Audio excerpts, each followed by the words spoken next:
거침없고 리얼한 지역 이슈 한판 승부 총성 리얼 토크 한판. 뭐라고요 교수님? 또 총성. 또 오늘 또 항상 저번에 기침을 하시더니 또. 시청자 여러분 안녕하십니까? 지역의 뜨거운 이슈를 한판 승부로 속 시원하게 풀어보는 리얼 토크 한판입니다. 오늘도 두 패널과 함께합니다. 충북도립대 조동욱 교수, 최용현 변호사 자리 함께 하셨습니다. 안녕하십니까? 네, 안녕하십니까? 어서 오십시오. 지난주에는 더불어민주당 쪽에 이제 당 얘기를 좀 듣고 이번 주는 이제 자유한국당이잖아요. 오늘 출연자를 소개를 해드리겠습니다. 오늘 출연자를 소개를 해드리죠. 오늘 충청북도 의회의 이종욱 의원을 박수로 모시겠습니다. 어서 오십시오. 네, 반갑습니다. 안녕하세요. 네, 반갑습니다.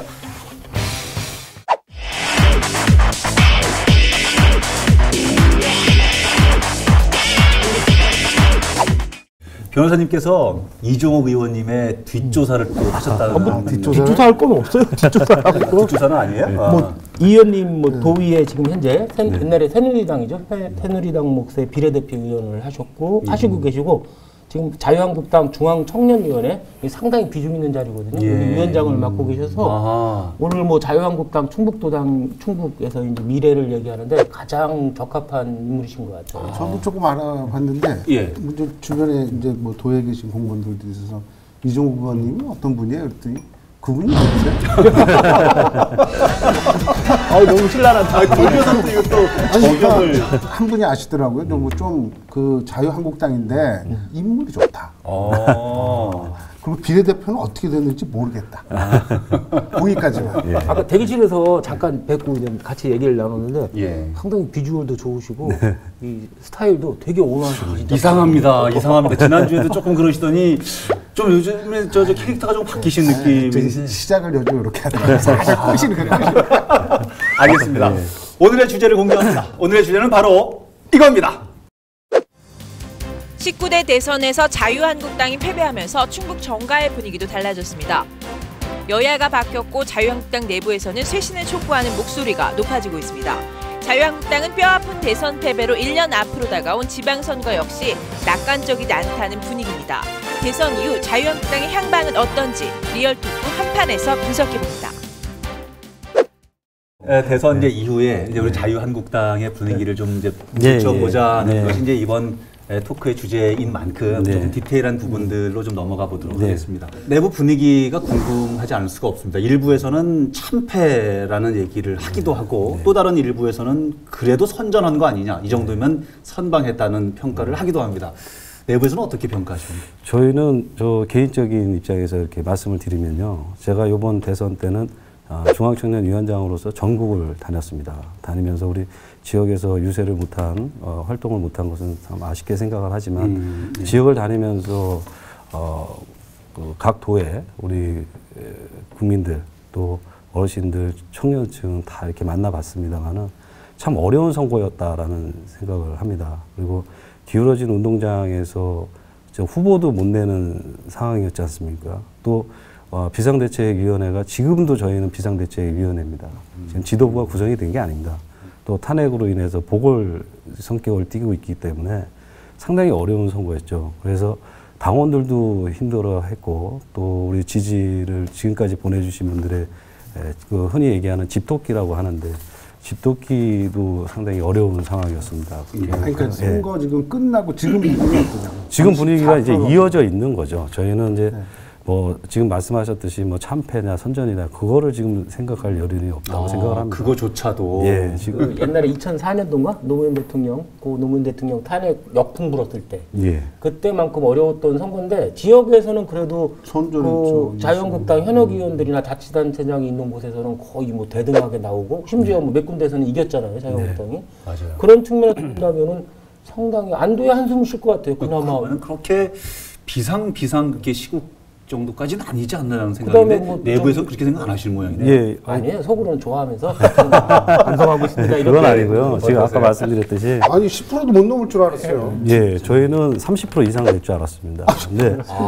근데 이제 제 개인적으로 그렇게 이제 전국을 다니다 보니까 30%까지 너무 그렇게 많이 완전 희망을 갖고 열심히 했는데 그 책찍질을 가한 부분에서 그래도 부모님 마음처럼 이렇게 때려주고 니네가 알 때까지 우리가 믿는다라는 분들이 또 우리 지지해 주시는 분들이 국민들이 계시지 않느냐라는 생각을 하고 있고 또 기울어지는 운동당을 만든 그 당사자들은 그래서 성찰의 시간을 좀 가져야 되지 않을까 이렇게 생각을 하고 있습니다. 그런 뜻에서 제가 비상대 그 지금 상황이 그렇다 이렇게. 특히 2위를 했다는 게 중요한 것 같아요. 향후 전국에서도 그렇죠. 반대표를 독점할 수 있으니까. 제1야당인데. 그렇기 때문에 그렇게 뭐 파산할 당연히 아니고 그러면 다행히 선전을 했던 것 같아요. 아니 그 제가 의원님께 하나 여쭤볼래요. 네. 지금 이게 자유한국당이 국회의원이 5곳 있잖아요. 네. 근데 3곳이 참패를 했는데 이건 정우택 사실 충북에서는 그만한 인물은 없어요. 네. 근데 그분 네임밸류가 있는데도 상당부가 홍준표 후보가 25.6%, 네. 문재인 후보가 40.8%, 충북 전체보다 도리어 덜 나왔어요. 맞아요. 그 이유가 뭐죠? 근데 저는 그 말씀을 듣고요. 제가 자료를 한번 봤습니다. 그래서 제가 원인 분석을 해보니까 사실은 그 5개 면, 그러니까 여기 남일면서부터 5개, 5개면은 선전을 하셨습니다. 했고 또 지금 용암동이나 이쪽에 이제 아파트 세대 쪽에 지금 만 40대, 50대, 30대, 20대의 지지율을 저희가 지지를 못 받은 것 같습니다. 그거는 저기 장선배 도의회 부의장님이 열심히 뛰시잖아요. 제가 이제 말씀을 드리는 거는요.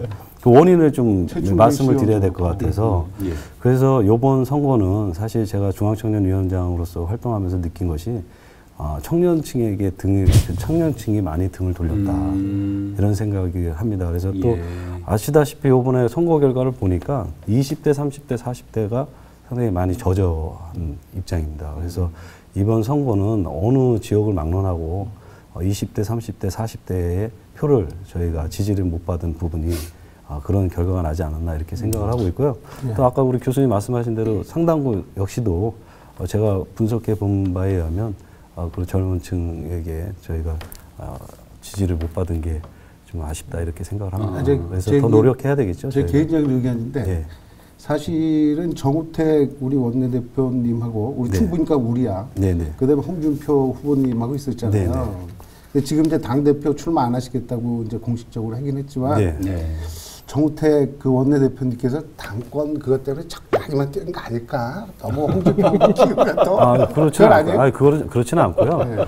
그 원내대표님 당 권한대행으로 하시면서 전국을 다니셨습니다. 다니셨고요. 제가 또 중앙청년위원장으로서 유세 지원을 나갔기 때문에 더 열심히 하셨고 목소리까지 쉬시면서 이렇게 하셨습니다. 지금 말씀하신 대로 그렇게 교수님께서 말씀을 하시면은 사실 그 필드에서 뛰시는 우리 원내대표님은 상당히 서운해하실 거라고 생각하고요. 그만큼 사실은 양대 산맥이라는 건 그만큼 또 당의 수장으로서 권한대행으로서 열심히 또 맞중한 책임을 갖고 있기 때문에 더욱 더 열심히 뛰신 걸로 저는 옆에서 봤습니다.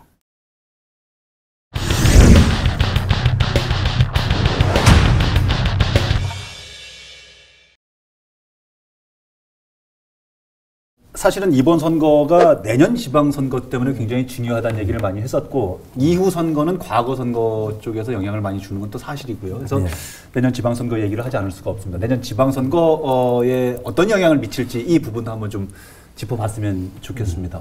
어떨까요? 저는 뭐 지역에 있는 자유한국당의 현역 정치인들, 자치단체장들 이분들은 지금 낫배드 이상일 것 같아요. 왜 그러냐면 지지세가 금방 회복될 거라는 건 누구나 예상하잖아요. 자유한국당이 또 회복을 할 것이고 그 다음에 중앙에 강력한 리더가 지금 부재하잖아요. 권력을 서로 이제 지분을 나눠 갖고 있는 분점 상태이기 때문에 쇄신도 없을 거예요. 지역의 권력 구조를 개편한다거나 지역의 인물을 교체하거나 이렇게 않기 때문에 기존에 그 지방에 있는 패권자들은 자기 이제 인적 쇄신 대상이 안 되니까요. 중앙 차원에서 너무 어려우니까. 그 다음에 새로 이제 몇 분들이 이제 이름이 거론되잖아요. 뭐 한민구 장관이나 검사장 출신들이나 이분들이 거론되고 있는데 경쟁자로 인적 쇄신 대체할 사람으로. 근데 이분들이 다 약점을 갖고 있어요. 박근혜 정권 실패에 대한 국정 책임자들이고 국정농단 한 사람들과 일부 연루돼 있다는 의혹을 사고 있기 때문에 그 양반들이 직접적으로 등장도 어렵기 때문에 지금 현재 있는 지역에 있는 뭐 국회의원이거나 자치단체장, 자유한국당 소속의 그분들한테는 정말 낫배드 이상 이보다 좋을 수는 없다.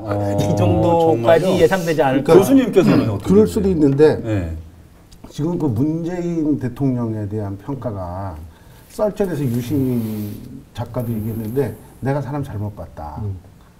이렇게 얘기를 해요. 나는 저 정도 잘할지 몰랐다는 거지. 유시민 작가는 사람 잘못 보는 경우가 하도 그러니까, 많은데요. 또 잘못 봤을 수도 있어요. 근데 재밌는 게 지금 지지율이 물론 정권 초기지만 87%인데 TK도 80%를 넘어요. 60대 이상도 70% 후반이에요. 이게 이건 잠깐입니다. 아니야. 근데 이게 내년 지방선거 지금 1년밖에 안 남았는데 그렇게 가려면 어떻게 정권 뭐 이렇게 뭐라 그러지 심판 성격이 있어야 되는데 요 분위기가 상당 부분 흘러가지 않을까 싶어요. 저는 지금 당장은 아까 우리 교수님 말씀하신 대로 민주당 문재인 대통령이 80% 넘는 입장이고 또 민주당은 50%가 넘었습니다. 희망이 없습니다. 그렇게 따지시면은 그러나 사실은 지난 그 대선 때는 그 2월 달에 취임식을 하시고 6월 달에 선거를 했습니다. 그래서 정점인 상태에서 바람이 불어서 어쨌든 시도의원이라든지 그 지방선거에 영향을 미쳤는데 저는 제가 개인적으로 분석을 해보면 요번에 1년이라는 시간이 남았습니다. 그리고 요번에 이제 비대위가 7월 3일, 2일 날 저희가 이제 3일 날 끝납니다. 그리고 이제 새로운 지도부가 탄생이 되고 그 지도부의 리더십, 어떻게 국정 운영에 같이 동반자로서 협치를 잘 해가면서 적당하게 우리 견제도 하고 이러한 모습을 보여줄 때는 저희는 희망이 있다고 생각합니다. 네. 사실은 이 부분이 지난주에 더불어민주당 쪽에서도 얘기를 좀 했지만 쇄신 얘기를 하지 않을 수가 없거든요. 우리 지방선거 또 지방의회 얘기를 좀 한번 해보면 어떻습니까? 지방의회 우리 이제 충북 내에서도 어떤 쇄신이나 변화가 좀 필요하지 않겠습니까? 쇄신하고 변화는 저는 뭐 감히 말씀을 드린다면 그거는 도민들께서 판단을 해 주시라고 생각을 하고 있고요. 또 지금까지 우리 도의회에서 우리 자유한국당 20명의 분의 20분의 20분의 그 의정 활동이라든지 지금까지 열심히 하셨습니다. 그렇기 때문에 지역에서 또 어느 정도 내년 선거에 있어서 앞으로 1년 남았습니다만은 그것을 잘 마무리를 하고 밀착형 또 지방선거는 밀착형 의원들을 뽑는 거 아니겠습니까? 그래서 대선하고 틀리기 때문에 또 좋은 쇄신보다는 또 어떠한 요번에 국민들께서 채찍질을 저희한테 했지 않습니까? 그래서 그걸 더 아픔으로 갖고 반성하면서 더욱더 뛰어야지만이 되지 않을까 이렇게 생각합니다. 제가 점잖게 하셔가지고 말씀드릴게요. 그게 이제 대통령이 국정농단으로 탄핵이 되고 구속이 됐어요. 근데 형사처벌 지금 재판을 기다리고 있고 대선에서 참패를 했어요. 그러면 당연히 이제 나와야 되는 말이 반성한다, 성찰해야 된다, 그다음 위기다, 우리의 위기다, 그다음에 쇄신을 해야 된다. 이게 나와야지 정상이. 지금 의원님도 계속 그러잖아요. 반성, 성찰, 쇄신 뭐 이런 걸 얘기를 하는데 엄밀히 본다면은 그 촛불의 민심이라는 거는 박근혜 대통령 개인에 대한 전 대통령에 대한 그 개인에 대한 일탈이 문제에서 비롯된 걸 수도 있지만은 사실은 집권여당 당시 집권여당이었던 새누리당이나 지금의 자유한국당의 구조적인 문제, 그러니까 불통이나 권위주의나 뭐 그런 구조적인 문제가 있는 거거든요. 그래서 그거에 대한 반성이 있어야 되고, 그 다음에 위기에는 사실은 대선에서 이 정도 참패하면 위기죠. 가장 큰 당, 공당에서. 그런데 그리고 충북도당에서도 수용하고 쇄신을 하겠다고 그랬어요. 그럼 위기에 대한 대응을 하려면 쇄신이 있어야 되는데 반성하고 쇄신하고 어쩌고 한다는데 말뿐이에요. 어쩐지 그동안 그런 게 중앙당 차원이건 지방당 차원이건 하나도 없어요. 시간만 흘러가길 지나는 거예요. 그냥 소나기 피하자. 그거예요. 그 소나기 피하자는 건 아니고요. 의원님 말씀 중에서도 지방당 차원에서 쇄신이 뭐가 있었어요? 지방당 제가 말씀을 드릴게요. 그 부분에 대해서. 그래서 지금 이제 저희가 비상대책위원회 정당에서는 중앙당이 있고 그다음에 이제 시도당이 있는데 지금 아까 말씀하신 대로 저희가 이제 7월달에 전당대회 이후에 쇄신이 이제 되는 거죠. 왜냐하면 지금은 어쨌든 이제 선거 끝난 지 2주밖에 안 됐습니다. 오늘 2주밖에 안 됐고 또 저희가 선거에서 지금 아까 말씀하신 대로 지역에서 여러 국민들께서 말씀해 주신 것을 다 지금 종합적으로 지금 분석을 하고 있습니다. 그리고 쇄신한다고 해서 그냥 그 다음날 저희 이렇게 하겠습니다. 아니면 우리 이렇게 바꾸겠습니다. 이건 아니죠. 근데 저희 입장에서는 사실은 그 도당이라든지 중앙당에서 어쨌든 요번에 새로운 지도부가 만들어져야 되고 그 지도부를 통해서 쇄신 우리 당이 어떻게 바뀌어야 되겠다. 그때 비상대책위원장으로 임명진 목사님이 오셔서 그렇게 말씀하셨지 않습니까? 그러니까 우리는 이렇게 해야 되고 잘못된 사람들은 이렇게 처벌을 해야 되고 우리가 징계를 해야 되고 또 그거에 따라서 국민들께 사과를 해야 된다. 이렇게 말씀하셨지 않습니까? 그렇듯이 이번에 저희가 이제 전당대회를 통해서 지도부가 구성이 되면 그 쇄신 바람은 저희 스스로 자구 노력을 할 거예요. 7월 달에 전당대회를 하면 그때부터 새로 대표 체제가 구성되면 그때 가서 쇄신을 하겠다는데 그 이전에 지금까지 행태를 보면 절대 안할 친박이 것 다 같은데? 복귀했거든요. 도로 새누리당이야. 그다음에 홍준표 대선 후보가 대선 참패 끝나고서 하는 말이 그거였어요. 그 현 정부는 친북 좌파 정부다. 이렇게 규정하고 놓고서 옛날 구태현 아직 이것도 그렇죠? 친북 좌파 정부라고 규정하는 것도 그렇지만 더불어민주당과 대립이 더욱 극심해지겠다. 호언장담을 했어요. 과거의 그 구태 정치, 적대적 갈등 정치로 다시 돌아가겠다는 거예요.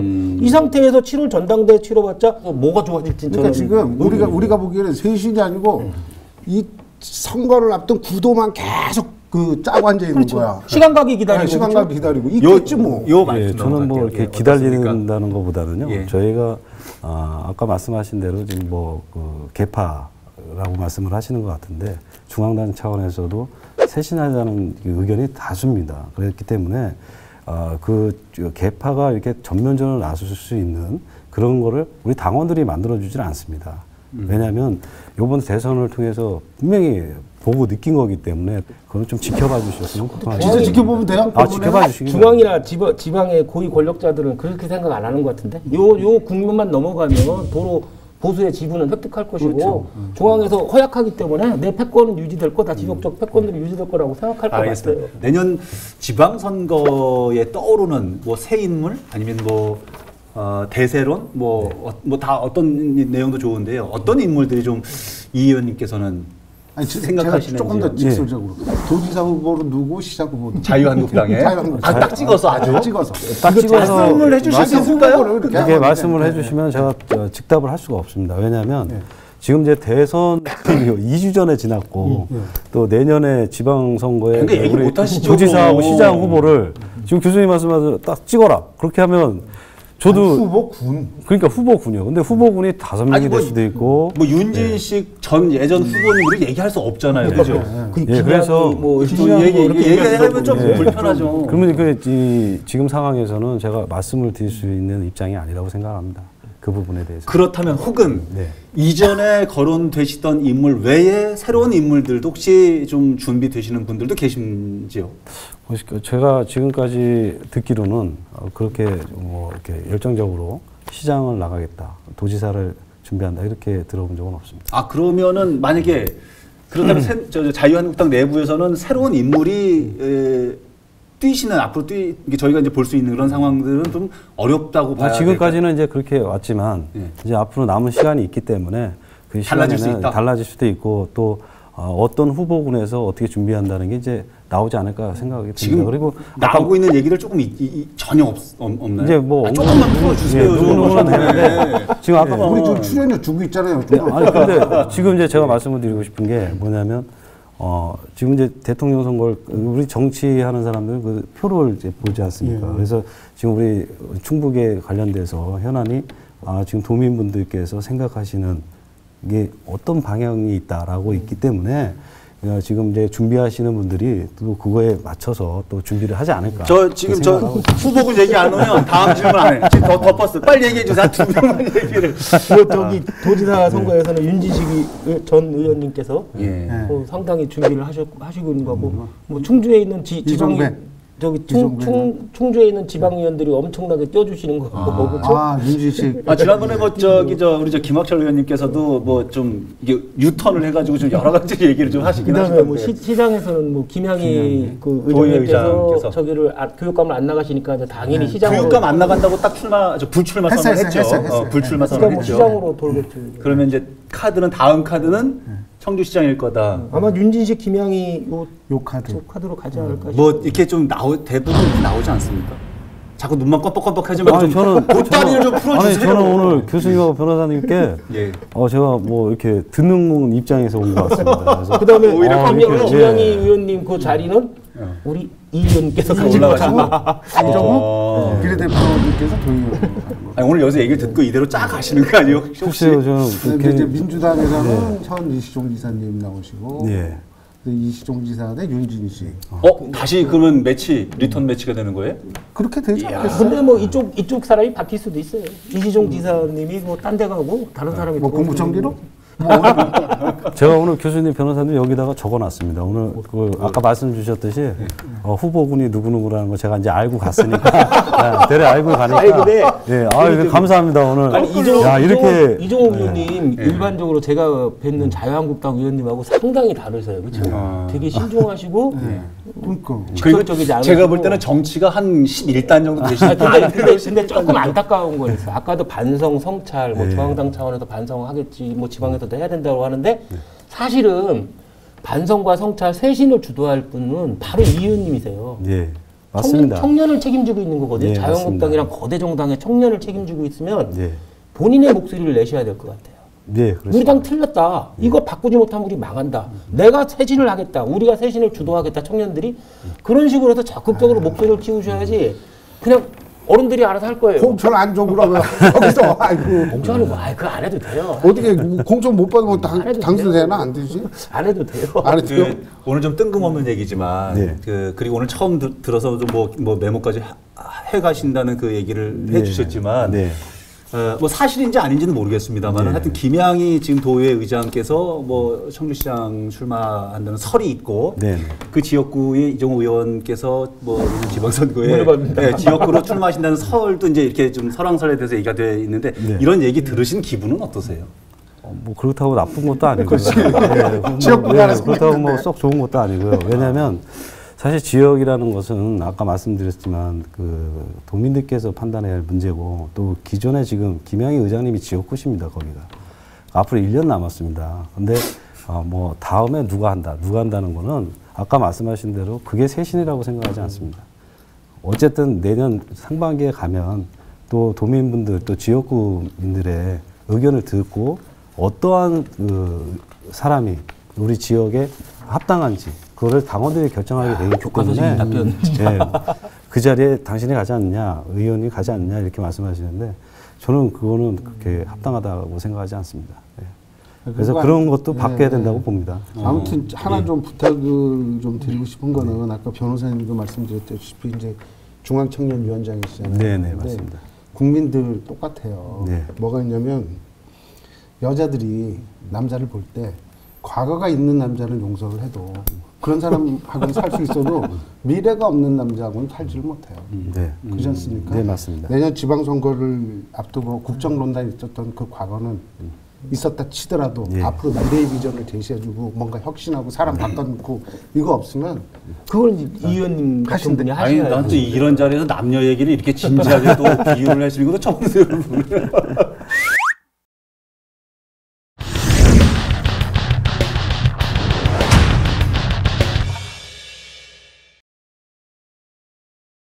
자, 오늘 그 대선 이후에 자유한국당의 내부 분위기도 좀 들어봤고 내년 지방선거에 미칠 영향까지 좀 얘기를 들어봤는데 자유한국당의 앞으로의 방향 이 부분을 좀 짚어볼 텐데요.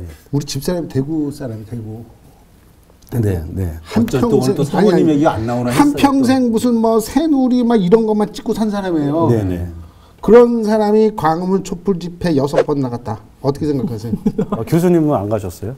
저도 갔죠. 같이 갔죠. 제가 데려갔는데 보통 안 쫓아올 텐데 쇼핑할 때 아니면 안 쫓아오는데 차발적으로 오더라고. 이 집도키 앞으로 이런 집도키도 돌아갈까요? 지금 우리 교수님께서 말씀하신 게 분위기입니다. 그게.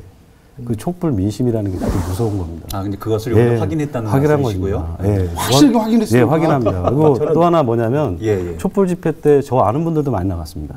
근데 저는 거기에 대고 말을 못했습니다. 왜냐하면 그게 민심이고 국민의 생각이고 그 판단이라고 생각하기 때문에 촛불 반대 집회도 안 나가셨죠. 근데 그것은 뭐냐면 저희가 그 나가신 분들을 어떻게 생각하냐 보다는 그 왜 나가게 됐는지 그 원인이 더 중요하다고 생각을 합니다. 앞으로 남은 시간 동안 저희가 더 용서를 구하면서 부모님이 회초리 때리고 나면 마음이 아파서 약 발라주지 않습니까? 반성 경찰 또 약 발라주실 때까지 저희가 맞고 또 이렇게 반성하면서 가도록 하겠습니다. 19세기 말에 있잖아요. 재미난 얘기할게요. 19세기 말에 그 전 세계 사회민주당 운동을 주도했던 인물이 칼 카우츠키라고 있었어요.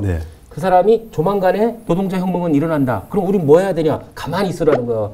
혁명적으로 아무것도 하지 말고 가만히 있으라는 게 말이 안 되는 소리잖아요. 지금 자유한국당 지도부는 그런 것 같아. 성찰하고 반성하면 아무것도 하지 않고 기다리기. 지금 저 정부 잘못되기를. 변호사님, 저희가 지금 이제 지도부가 지금 구성이 되는 게 아니고요. 남의 시간 나의 찬스. 아니 말씀 좀 들어봐요. 그렇죠. 비상대책위원회가 지금 있기 때문에 그 이제 7월달에 7월 이후에 우리 변호사님이나 교수님께서 그렇게 말씀을 하신다면 제가 이해가 가겠습니다. 근데 지금은 그 상황이 아니기 때문에 이제 또 한 달 동안 저희 당에 대한 그 지도부 하면서 또 개파나 뭐 아까 말씀 걱정하셨던 것들이 다 청산이 되고 새로운 지도부가 나오면 그 이후에 저희가 잘못했다고는 다시 한번 불러주십시오. 이 제가 손에 장을 지진다고. 네. 아니 한쪽에서는 그때 불러주시면 왜 제가 이런 말씀을 드리냐면 제가 이제 저희가 이제 청년으로서 이제 활동을 하면서 전국에 있는 청년들이 그걸 바라고 있습니다, 사실은. 네, 그렇기 때문에 청년들의 목도 있습니다. 사실은 그래야 정상이라고 생각이 맞습니다. 되시고요. 근데 변호사님, 오늘 우리가 작전 실패인 것 같아요. 왜요? 밀려서 저기 고스톱 치러 나온 분이 아니고 원래 선수 보낸 것 같아요. 나 이렇게 말씀 잘하는 분 처음 봤어. 또 아니 뭐 긴장이 된다, 뭐 떨린다, 뭐 자리가 좀 어색하다, 조근조근 하지만 다 하시고. 아니 대선 참패하고 분위기도 안 좋은데 나오신 게 너무 고맙고 오늘 말씀을 들어보니까 되게 합리적으로 생각을 하시는 게 정말 마음에 들어요. 끝내기 합한 오늘 저 교수님하고 변호사님 어떤 분이? 시간은 자유한국당 편일까? 물음표. 지금 자유한국당 뭐 지도부, 자유한국당 전체는 아니고 뭐 자유한국당 지도부는 시간만 지나면 개혁도 뭐 시들시들해질 거고 뭐 이리 삐끗 저리 삐끗 하다 보면 시간은 뭐 우리 편일 거다. 자기들 집은 금방 회복될 거다라고 생각을 하고 있는데 가만히 보면 촛불과 탄핵은 아까 말씀드렸듯이 하나의 정권 교체가 아니라 정치의 패러다임, 시대 자체의 변화 같아요. 지금 있는 자유한국당 지도부가 그냥 과거 시간만 보내다가 시대나 뭐 정치 패러다임이 바뀐 거를 그 환경에 적응하지 못한다고 그러면 더 소수로 전락하게 될 것 같아요. 그러니까 시간은 반드시 자유한국당 편만도 아닐 것 같아요. 본인이 변화되는 환경, 정치의 변화에 적응을 하고 본인 스스로 쇄신하고 해야 되죠. 근데 지금 자유한국당 지도부는 그렇지 않은 것 같다. 알겠습니다. 교수님도 끝내기 한번. 인도의 점장이. 인도의 점장이요? 예. 차도의 점장이 아니고 인도. 알간디 모르간디. 진짜 이분들이 쇄신할지 안 할지 알간디 모르간디. 지켜보겠습니다. 예, 지켜봐 주십시오. 네, 열심히 하겠습니다. 예, 의원님 오늘 저 자리 참석하셔가지고 이것저것 자유한국당의 내부적인 얘기들, 또 중앙당의 얘기들, 또 민심의 향방 이런 얘기 여러 가지 말씀 많이 해주셨는데요. 소감 한 말씀 끝으로. 교수님하고 우리 변호사님께 많은 문제점과 또 과제를 갖고 제가 가는 것 같습니다. 그래서 항상 제가 그 리얼 토크를 보면서 저도 한번 나가봤으면 하는 생각을 했었습니다. 그런데 이렇게 또 10일에 이렇게 불러주셔서 또 우리 교수님과 이렇게 같이 대화도 할 수 있고 우리 당이 가야 할 방향도 제시해 주셔서 너무나도 감사합니다. 네, 고맙습니다. 앞으로도 중요한 사안들 있을 때마다 좀 자리 함께해서 여러 가지 얘기 같이 좀 나눠주시죠. 네, 제가 고민 좀 해보겠습니다. 다음에 내일 그래야 되는데 고민하시겠어요. 다음에 부르지 마. 우리보다 말 더 잘해. 오늘 여러 가지 좋은 말씀 고맙습니다. 네, 고맙습니다. 네, 오늘 여기까지 하겠습니다. 다음 주 어떤 선수가 등장할지 기대해 주시기 바랍니다. 다음 주에도 한판 합시다. 리얼톡 한판!